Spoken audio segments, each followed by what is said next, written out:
Today's topic is my non-official India development goal number 1. We've had the previous discussion where we discussed all the 3 goals briefly. Today, we are going to look at NIDG 1 in some detail. Some of the participants, 2 of the participants cannot join on time, and perhaps one of them cannot join at all. So we are just going ahead with 2 of the participants. Let them introduce themselves so that we can get started. So Sindhu first, please. Thank you, sir, for inviting me to this wonderful discussion on India's goals. I'm Sindhu Bharathi, working as a senior research analyst at Infinix Modeling, a firm based out of US and has its operations across the world. It's a policy research firm, and in this role, I work with organizations of repute, including World Bank, Asian Development Bank, International Rice Research Institute, a lot of them. So that's all about me. It's great to be here and be part of this wonderful. So, and Harshita, please. So thank you for having me in your panel. I am Harshita and I have done economics honors from Delhi University. I have had a flair for art since childhood, and due to this, I have initiated a small business of mine in which I make and sell personalized art products which can be used for decoration and other purposes. Okay, great. Let's get started. Let me see if I can share the screen and show you.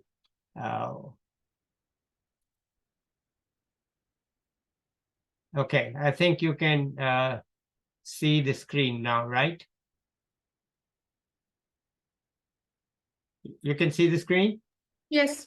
Okay, good. So we are, we had already shown the goals first. So let's just now go to the details of what is non-official India development goal number 1, NIDG 1 details. I will be quick so that we can spend more time on discussion. So basically, India is a young country with millions coming of working age. It is the only large country with this issue. China is an old country. Millions of people are not coming of working age. Africa, of course, is younger and millions of people are coming of age.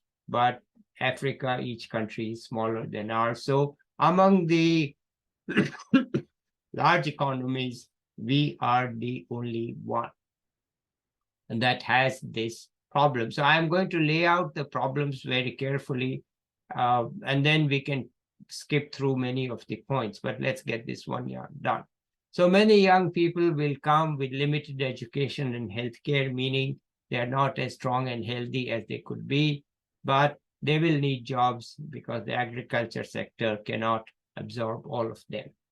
Okay, so we have to create jobs or work. What is the option? Large-scale factories, and we have a lot of effort for that in terms of FDI, Make in India, and so on. But this is not going to be enough. The FDI, IDI is Indian direct investment, which is investment by our people in our own factories, and that is low. So this is a key issue, that IDI is too low. We cannot just rely on FDI. Okay, so another option is MSME, that is medium, small, and micro enterprises, and more jobs they have can create more jobs, but they are lower paying jobs. And where can we create these jobs? We can create them in tier 1 or tier 2 and tier 3 cities. Tier 1 have better work facilities, but poor living conditions. Tier 2 and 3 have limited work facilities, but better living conditions. So my conclusion is that we need to develop tier 2 and 3 cities. Much of the focus in India has been on rural or on large towns. We need to correct that focus. This is the way forward. So how many rupees reasonable paying job? We can skip all of this. So what is the way forward? The first sub goal was 1.1 was to create jobs, And the second one is attain sustained high real GDP growth rates, which means the 6.5 is not going to be enough, even if we achieve 6.5, which we have not been achieving. We have to aim at a much higher number. Say here you can look at the India and China GDP growth rates, and you find that over the period 1990 till now, China had hit almost 9% average for all those years, where India is about 6% overall. So unless we hit China levels, we are not going to make it. This is the NIDG2. Okay. Now, many people have problems of GDP and so on. I'll skip those. We can see them. Number 3 is keep economic inequalities in check. And most important, promote equality of opportunity for all. Right now, because we have inequalities and we don't have development for the poorer people, the problem is that then we have to subsidize them. And that's what every politician does. They subsidize people. You need the subsidies, whether it is through Narega or it is for women in Karnataka or for somebody else, bicycles in Bihar. You need all those because the people, the economic model does not generate enough income for those people.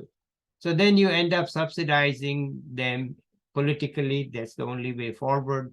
And this leads to what I call a subsidy Raj. Currently, we are in subsidy Raj, and subsidy Raj constrains future growth. So if we don't have equality of opportunity for all, we leave people poor because their parents are poor, then we need to subsidize them because this is the only way we can live, and that constrains our future growth. So if we want future growth, we need to provide equality of opportunity for all. Instead of providing subsidy after the fact, we need to provide subsidies before the fact so that the children have the opportunity to become productive in the future. And when they are 18, 20, 25, they don't need subsidies because they have been properly developed. So that's what my bold point here is: lack of economic opportunity holds back economic progress. So this is my one new thought here. So unfortunately, we have no index or measure to declare what is the level of economic opportunity. It's a serious gap in theory and practice, and we need to find a way to overcome this. Okay. Then, as I said, we are in subsidy Raj, but we need to provide targeted subsidies. The economic model is such that poor people don't get it. They are not going to get well-paying jobs. So you will have to provide subsidies. We need to figure out a way to do targeted subsidies, efficient subsidies. This is a social and political necessity. But as economists, we need to be able to say, look, we need to do subsidies better. Certainly, we are doing them better through the digitalization, digital benefit transfer. That is a welcome development. But we need to be very clear what is the total level of subsidy that we can afford and how to make it reach the poor people. Then we need to keep local and global pollution in check. That's my 1.5. Keep local and global pollution in check. Why do we have pollution? We have pollution because we produce and consume goods and services. Pollution is not due to the action of evil people. It's not due to the action of somebody or the other. It's due to us. We want goods and services. They have to be produced. We want them at low cost. That way we get low cost is that they don't pay the price for pollution, right? So rising pollution is closely linked to rising economic production in ag and manufacturing. We want more food.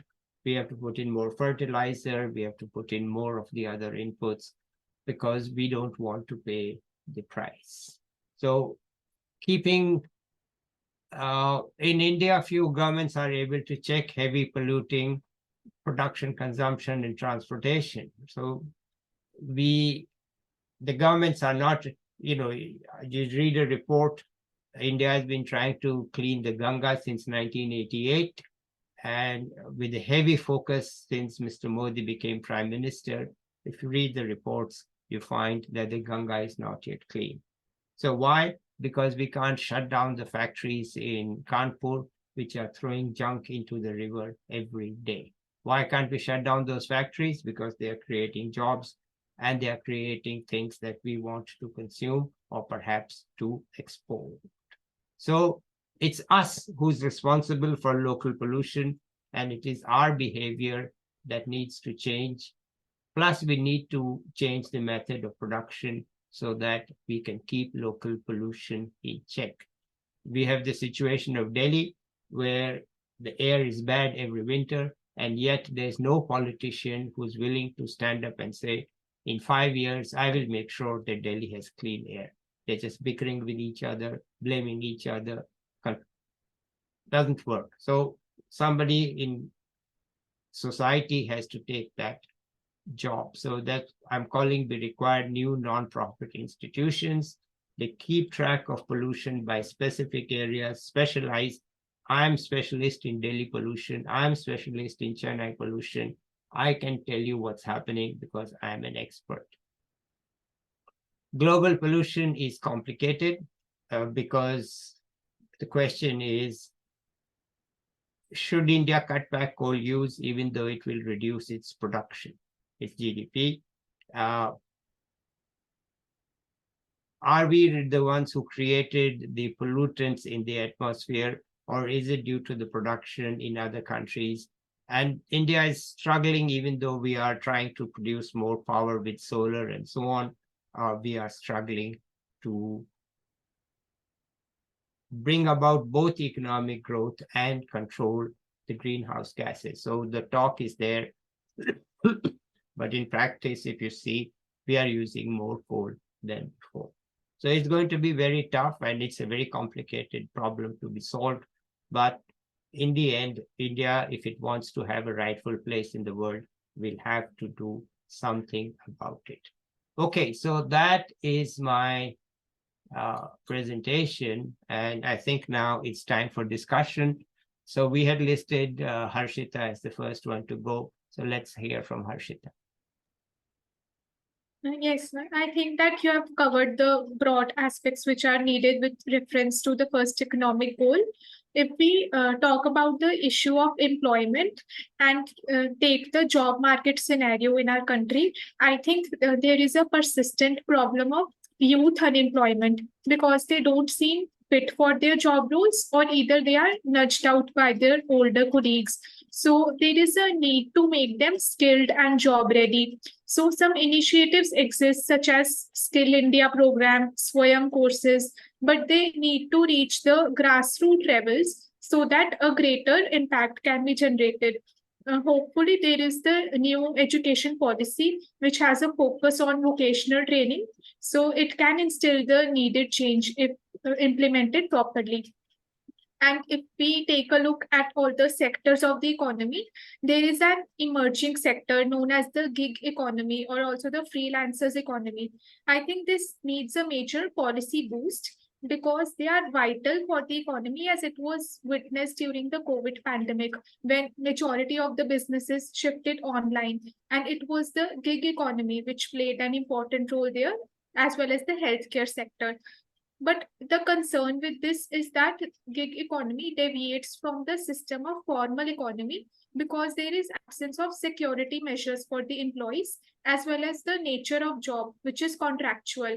But if we can elevate this niche sector into the formal economy through targeted policies, it can act as an enabler for GDP growth. Uh, Also, there is a much heated debate about subsidies versus freebies. And I think the problem of excessive subsidies erodes the resources for productive development. So, in this regard, targeted subsidies like production linked incentives, they have been successful and they have boosted the manufacturing sector, like the electronic sector particularly. But here also a scope for improvement is possible because still we are import dependent for major components of the electronics industry, which are the raw materials. So we need a minute. we need a mechanism here for indigenous manufacturing. This will lead to job creation and help people to move out of the overburdened agricultural sector. And if we talk about subsidies and freebies, subsidies cannot be neglected in their entirety, but we need to differentiate between the productive and non-productive subsidies. So the ones which contribute to economic growth and prosperity must be encouraged. For instance, in the health and education sector, so that the deprived section can be uplifted.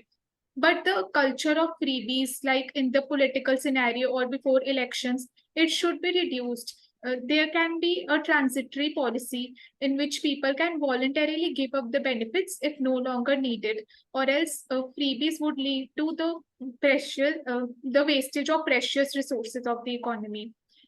And also the topic you have listed about environment, it has a major concern in today's time. And we have been taking some measures for transitioning into green economy. For example, the electric vehicles or ethanol blending of fuels. But often the problem here is that sustainable solutions pinch a major portion of the consumer sector because of its high cost.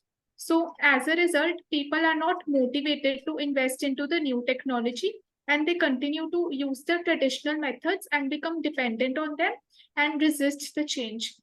So here we need cost efficient policy so that we can transit into a hybrid of conventional and non-conventional sources at least, which is budget friendly. As of now, environment is not inculcated in the approach for measuring GDP as a commodity, but still pro-environment measures can be taken. So because they have a positive impact on health, which will help to increase economic growth through the uh, virtuous cycle of prosperity, because healthy population would be more productive and generate more income. So it would be channelized for demand creation as well. With this we can take care of the environment too. Okay. Thank you, Harshita. Sindhu, let's hear from you. You have covered almost all the points, like well thought out points. Maybe I will add like an opinion or a points to each of them. So starting with the first point that you had put out, it was about job creation for people, for millions of young people who are graduating from colleges and educational institutions. I think that's a very important point and very crucial problem that the country is facing at the moment. I mean, even the past decades, we had the same problem. So that I think we had this discussion also in the last during the last discussion, where there's a huge gap that we can evidently see between the kind of skills that young graduates possess and the skills that is being demanded by the industries.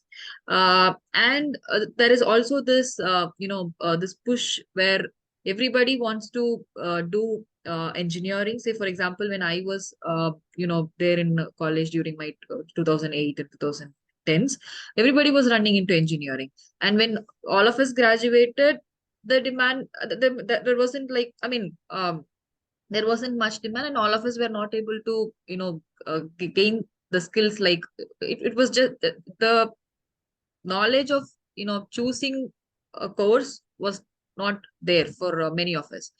So that's even there today, that I see a lot of people who just jump into courses because they are being pushed by parents or by their relatives, and they don't really have a knowledge of what they should be doing it. That's the first step. Then after going into an institution, there's also a huge gap between what is between what is being taught in the institutes and what is being demanded in the industries.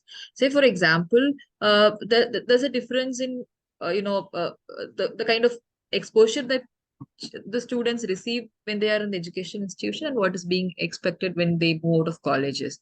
The practical exposure is really less. And all of a sudden, when they graduate, they are not like they remain they don't have that employable skills where they can find a job, or that's one. And today it's all data science and AI. People are rushing towards courses that teach data science and AI. And I'm not sure how many are going to, really develop that skill to master the intricacies of the subtle nuances and intricacies in the data science and AI. That's one. And coming to the second point, so what these college, I mean, the education institutions here, they mainly focus on you know uh, equipping students with skills where they can find a job. Entrepreneurship is not being taught about much in schools. Even if it's there, it's like a classroom education where they don't really get the exposure of enriching themselves with the real time skills that's needed for to become an entrepreneur. So there's a huge gap where there are a lot of people waiting to be getting employed, and we don't have people who can really become entrepreneurs and employ these young people. And even if it's entrepreneurship, it's like mostly service oriented. Say for example, people think this manufacturing hardware is really hard, and even if we talk about startups, it's mostly like in the services industries. If we take the number of startups that's coming out of out of India, it's mostly services oriented, and we don't have that manufacturing push right from the startup stage. uh, that's the point I wanted to make up with the first skill related thing. And the next, you were also talking about China versus India. That was a very interesting comparison. And I just have one point to make out there where, if we take the GDP components and the growth components of China versus the growth components of India, I think China had a major push in its investment, which is lagging in India. So China had, I think, around 43-42% of GDP share from investments, whereas in India, even at its peak, it was just around 30-33. So that's what is lagging in our so when we don't have sufficient investments, we are not able to boost the sectors and create jobs. That's the cycle, right? That's the cycle, and Yeah. the whole cycle is getting impacted. And coming to the next point on MSMEs, I think it's almost around, I'm not sure of the exact number, but around 30% say is coming from MSMEs. And they really need a huge push in terms of, I think Harshita was talking about it, the production linked incentives and other, schemes that can really help the MSMEs and, formalize their functioning.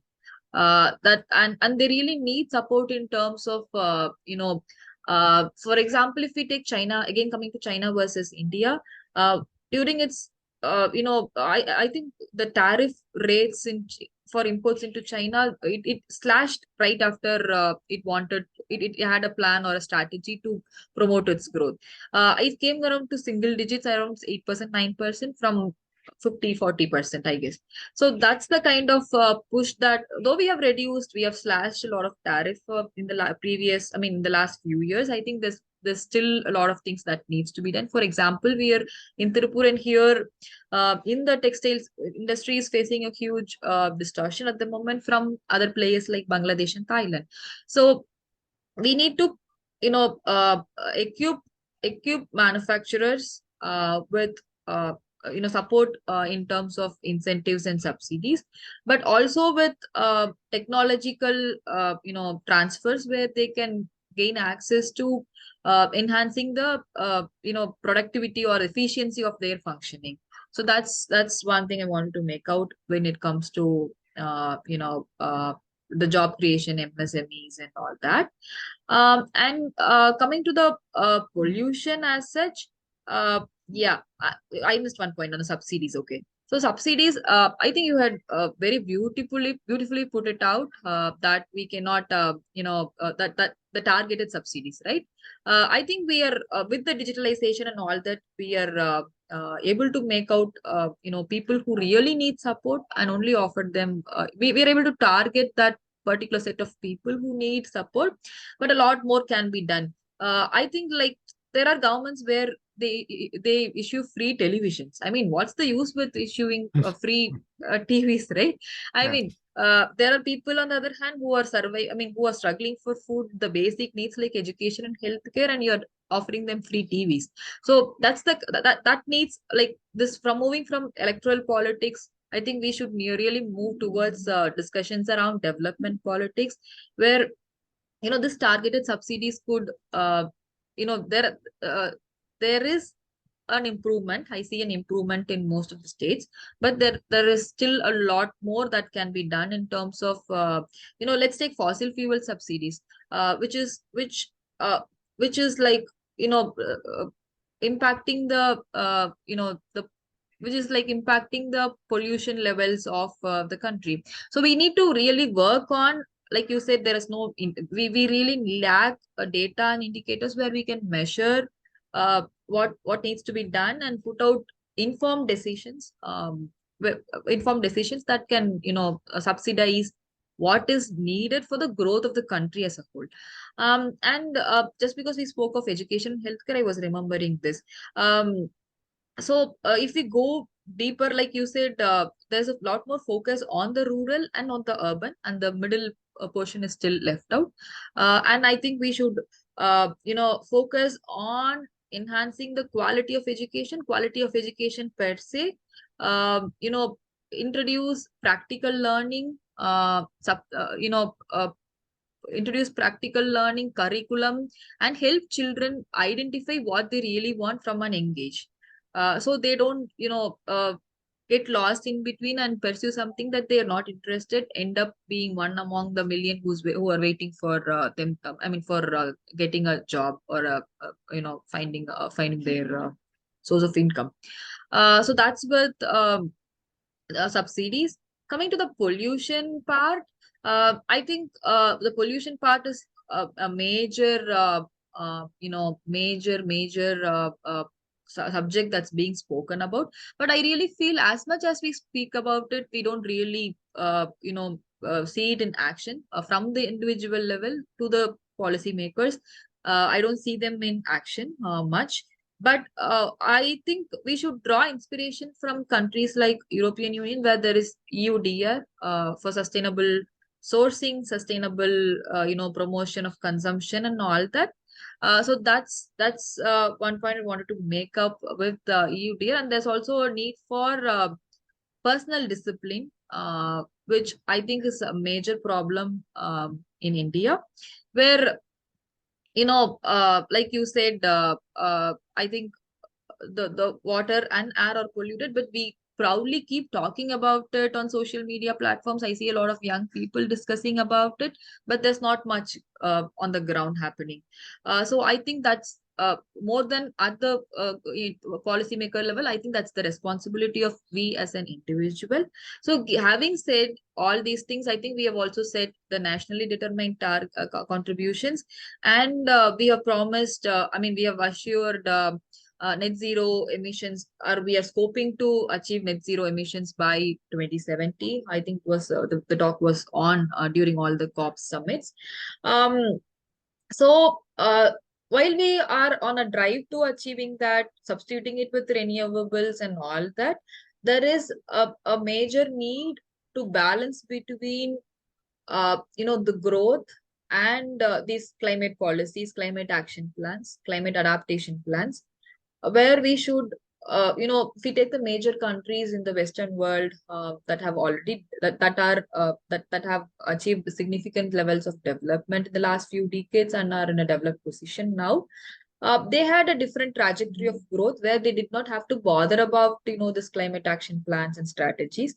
But I think we might not be able to copy the same trajectory for us, because we now have to grow with these climate targets hanging around. That's one. And there's also this problem of food security and energy poverty. So where for example, let's take palm oil for instance. So when we source palm oil from Indonesia and Malaysia, there's a problem of this pollution, like where forest areas are getting cleared for palm cultivation.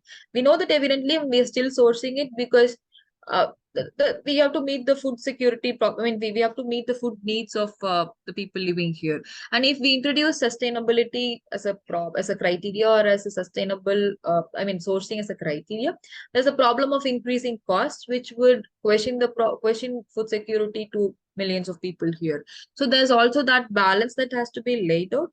And at the stage where India is focusing on 8, 9, 10% of growth rates every year, this problem of energy poverty has come in. I mean, this problem of climate action plans have come in, and transitioning from using fossil fuels to renewable sources might, I mean, we have to sort out a balance where the impact on energy poverty, I mean, the energy consumption, the energy levels, or we can call it the energy crisis, does not worsen up, and we get to meet our growth trajectories as planned, but also focusing on the sustainable, sustainability aspects of the climate plans and the energy consumption, diversification, and all that.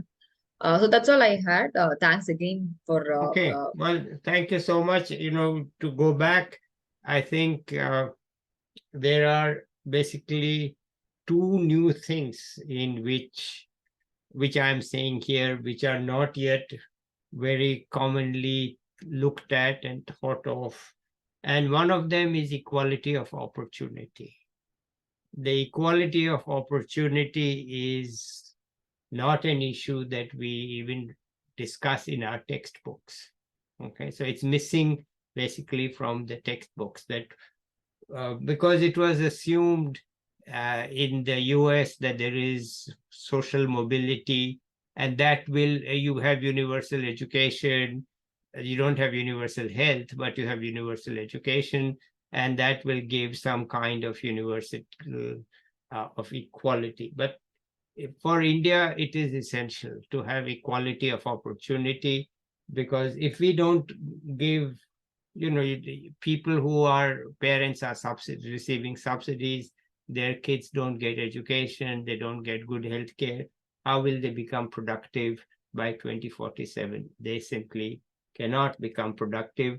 And no matter what, they don't even actually go to college. They basically remain high school, or even they drop out. So we cannot just talk of jobs for college graduates and so on, but these are the younger people. Their parents need income, so they are actually pulling them out of, in Bihar, I just heard they're pulling them out of school to earn some money. And Bihar is a big state in India, and you can't really do that. So equality of opportunity means providing good health care, providing good education as a subsidized way, and actually delivering it. Right now, 30% of children are stunted. How can they become productive? So we have a real issue of equality of opportunity. We need to look at it in terms of theory and practice as to what is going on. Other thing is that, in economics courses, we only teach taxation. Okay, we teach all different theories of taxes and so on, but actually the theory needs to be about subsidies. Now, assumption is subsidies just a tax with a minus sign in front of it. Okay, so why should we have a theory of subsidies? But the reality in India is that, Harshita said we shouldn't have consumption subsidies, but we have had consumption subsidies since 1950s through the fair price shops, through the public distribution system, where ration shops, where you could buy food at subsidized prices. In Tamil Nadu, Jayalalitha started Amma canteens, where people could buy a meal for, even now, I guess, for $10, 10 rupees now, you can buy a meal. These are pure consumption subsidies. The midday meal, which started in Tamil Nadu for schools, which is used elsewhere, you can think of as a long run productivity subsidy, because these children, this is the only food they eat. How will they become equality of opportunity? How will they become productive if they don't get the midday meal? But all said and done, we still need consumption subsidies, because we cannot afford to let, politically, you need their vote. So if you say to them that, listen, you get nothing unless you earn it, then you don't get their vote. The political situation becomes that you have to subsidize for consumption also. So Narega started off purely, it was dressed as a production subsidy, but everybody knows the point of Narega was just to provide a consumption subsidy of a minimum income, so that you could have a very minimal level of consumption. So we need to have more analysis and discussion about these issues. And the pollution, which was, of course, not such a big issue when we were young. When I was your age, it was not such a big issue. But today, as we have produced more and more goods, and the whole focus still remains on, our obligations on global pollution and global climate change and all. And I'm not saying we should ignore it, but I think our local pollution with the streets being littered. So smart cities was perhaps one idea to reduce pollution in cities. But, if Delhi is not a smart city, then I wonder what a smart city is.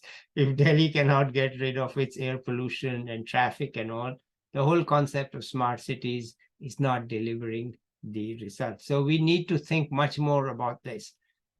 And on jobs, I think, most people who talk about jobs, because of our personal experience, we tend to focus on what's taught in college.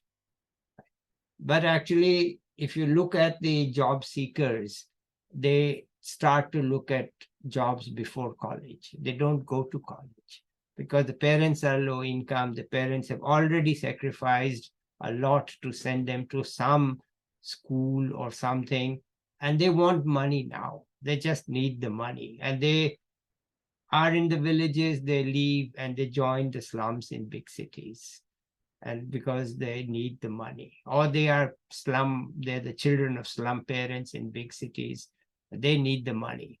So we need to start really thinking about jobs for people who are going to be low skilled, who are not going to look at AI and ML and all.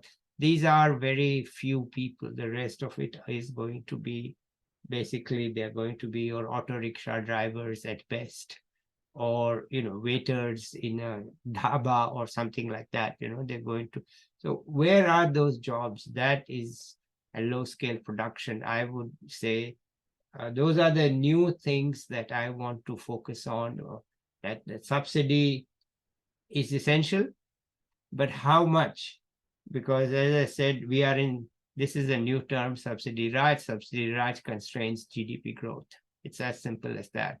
Your government cannot spend money on productive investment because it is paying out subsidies, right? There's just no other way around it. If you look at, say, the Karnataka budget, after the 5 guarantees of the party, people say, how can they afford it? Well, they can afford it. They can pay it. But if you look at what's missing in the budget, then you see what is the opportunity cost. So as economists, we understand opportunity cost. It's not enough to ask, is it in the budget? The issue is what's not in the budget, because the subsidies are there. What's not in the budget is the local investment that the government could do.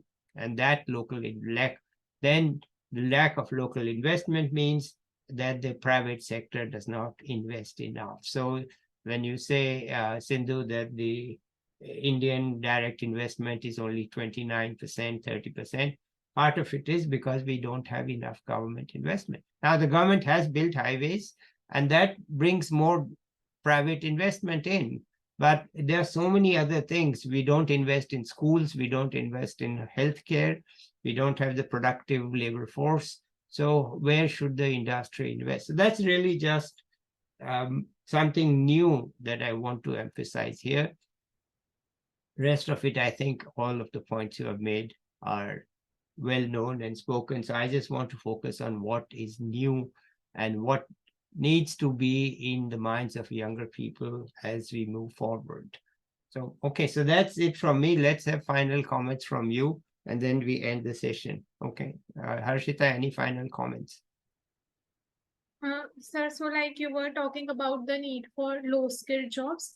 I think one reason is that we are losing these jobs due to automation. But automation is also necessary in this growing age. But still, there are some sectors like mining, construction, in which new jobs for the low-skilled people can be created, and they must be initiated.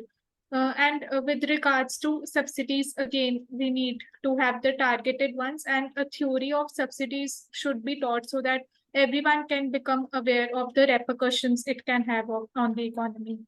Okay, thank you. Sindhu. No, I'm just going to summarize what you said.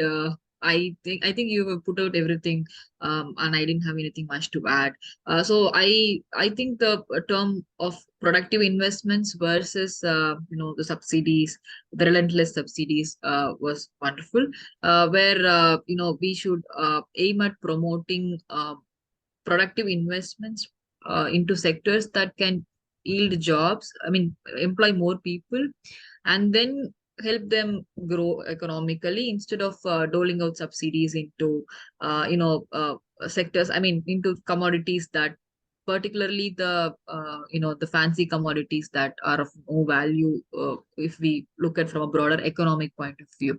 That's one. And on the skills, like Harshita said, I think we should empower people. I mean, of course, automation will will replace a lot of jobs, and I think it's the survival of the fittest always. So we should know to empower ourselves, being, I mean, having received education for around 60, I mean, 16-20 years, I think we should have the ability to empower ourselves to uh,